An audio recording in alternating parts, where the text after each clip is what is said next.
Et bonjour Benjamin Descoster. Bonjour Jonas. Demain s'ouvre à Londres le procès de Julian Assange, fondateur de Wikileaks. C'est un site internet qui milite pour une transparence mondiale en diffusant des documents secrets dans le domaine de la politique, de l'espionnage ou de l'évasion fiscale.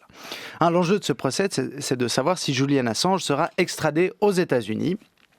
Il y est accusé d'espionnage et risque jusqu'à 175 ans de prison.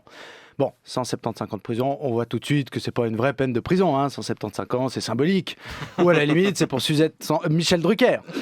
Ces derniers jours, dans les médias, on a beaucoup parlé des conditions de détention de Julian Assange. En novembre dernier déjà, 60 médecins se sont déclarés publiquement inquiets de son état de santé.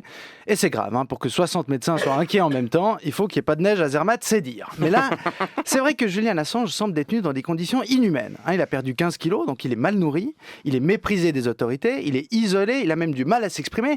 Alors là, vous vous dites, mais est-ce qu'il n'est pas juste jurassien ? Mais en fait, non. Il y a bien un lien avec la Suisse, puisque cette semaine, on a appris que le canton de Genève souhaiterait accueillir Julian Assange via un visa humanitaire.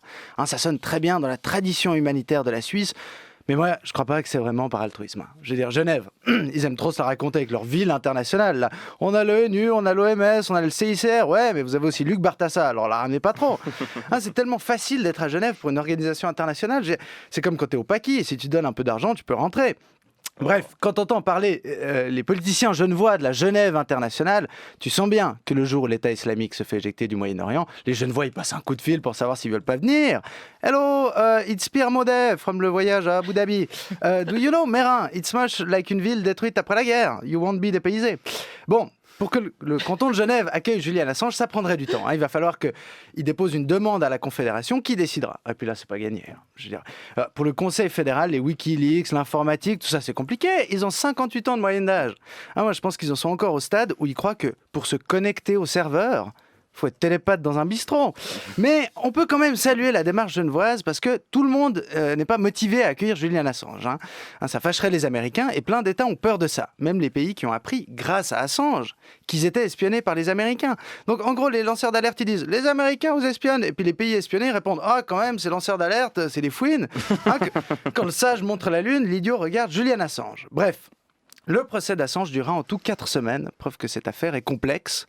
La grande question, c'est de savoir ce qu'est Julian Assange. Pour certains, c'est un journaliste, et pour d'autres, c'est un espion. Bon, journaliste ou espion, c'est des métiers à risque. L'un, il est dangereux, parce que tu dois lutter contre des types en costard qui parlent des langues qui font peur, genre l'allemand, et qui veulent t'éliminer si tu les empêches de faire du fric. Et l'autre, il est dangereux parce que t'es espion. Courage aux employés de ta média, d'ailleurs. Alors, par rapport à Assange, t'as 2 camps. D'un côté, l'État américain qui l'accuse d'espionnage, alors qu'entre-temps, tu as eu les crypto-leaks. Mais bon, quand ton programme de politique internationale, c'est d'aller tirer des rafales de démocratie dans le monde entier, t'es plus à une incohérence près. Et de l'autre, beaucoup de citoyens qui soutiennent Julian Assange au nom de la liberté de la presse. Il y a des gens, par exemple, qui ont posté des photos d'eux sur Internet avec un panneau « Je suis Julian Assange ». Alors, petite parenthèse, il faut arrêter ça. Parce que maintenant, dès que tu as une histoire un peu tendue ou dramatique, tu peux plus soutenir. T'es obligé d'être.